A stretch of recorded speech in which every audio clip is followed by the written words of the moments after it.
What up, though, y'all? It's Chris. Appreciate you connecting with me while I'm out here waiting on my food to get done. It's taking them a minute.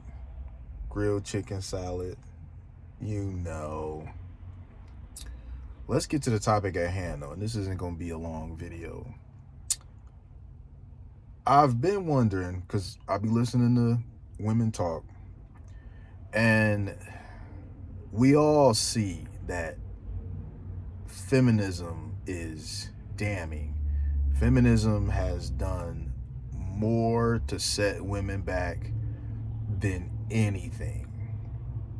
And I'm wondering why women bought into it so tough. Why is it that women they they think it's good for them, and by the time they realize it's bad for them, it's too late.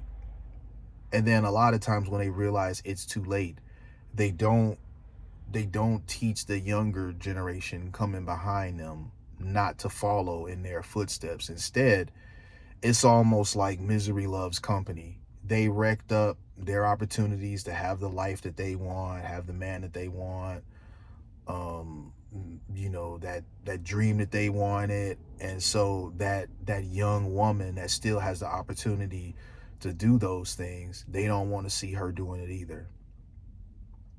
Strong and independent doesn't work. We've seen that over and over and over. Strong and independent has led women nowadays to be more depressed than ever, on more meds than ever, various different antidepressants. I mean, the women, they're not happy. It convinced women that they would be happier without men, that they would be happier being on their own, not listening to a man, not being under the headship of a man.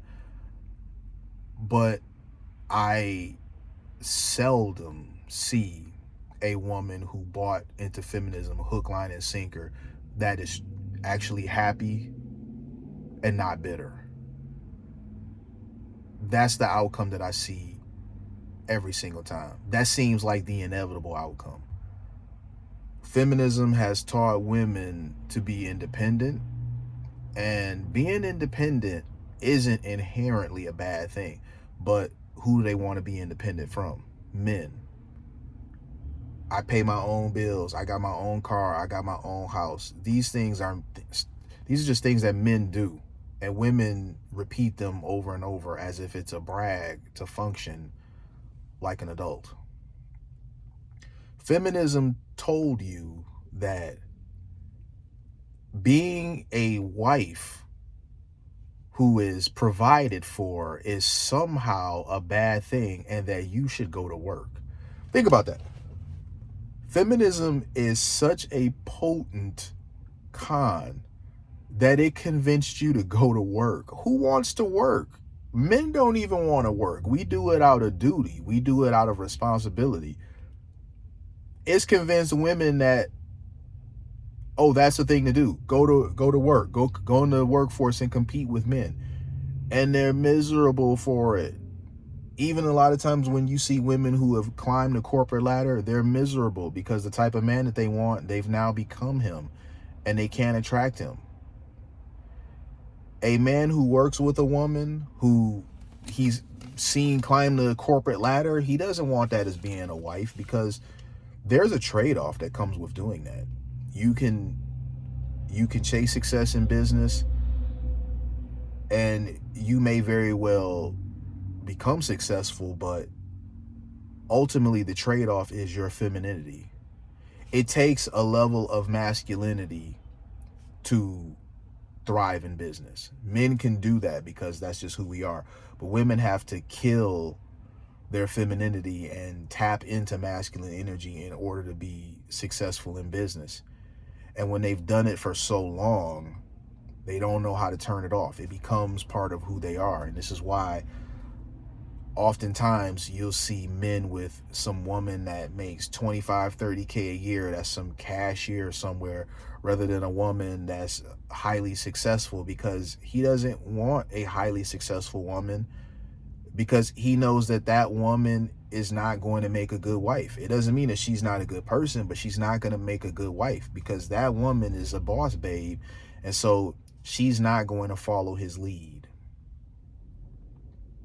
Feminism really has wrecked a lot of things in terms of relationship dynamics. People blame social media, and yes, social media does play a part in it, but I think feminism has been the most damaging of them all, especially to the black community. Feminism is rampant in the black community. We are the only community where it seems like the women want to be the men.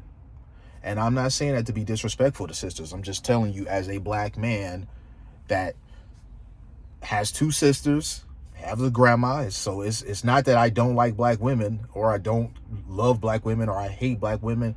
That's just nonsense. These are copes and they're insults that are thrown out to silence men whenever they're saying something that they don't like.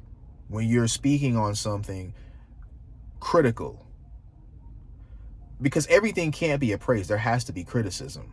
There has to be some constructive criticism. Think about if there were Amazon reviews and only the positive ones were ever allowed to be shown. There has to be some constructive critique.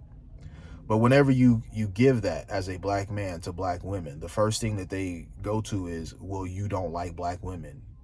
You hate black women. How? We were all birthed from a black woman. We all have sisters and grandmas and aunties and great grandmas. So that just doesn't check. It makes no sense. And that's how you know it's just a shaming tactic to silence you when you're saying something they don't like. And what in the world is this? This guy here. Let me see. Is he about to drive past here? Look, let me show y'all this. This dude with this Mustang. Look at this.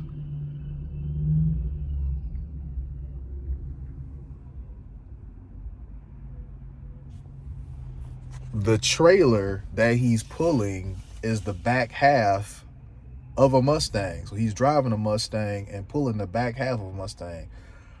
Only in the Motor City, man. There's some things you see in Detroit and you like, only in Detroit. But as I was saying, it's a tactic that's used just to silence you when you're saying something that may be truthful, but they don't necessarily like it.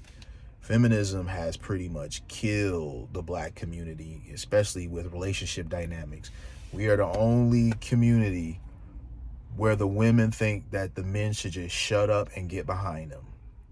That does exist in other communities, like the white community, but only with liberal white women, which more often than not, they end up alone anyway. You don't hear conservative women talking this way.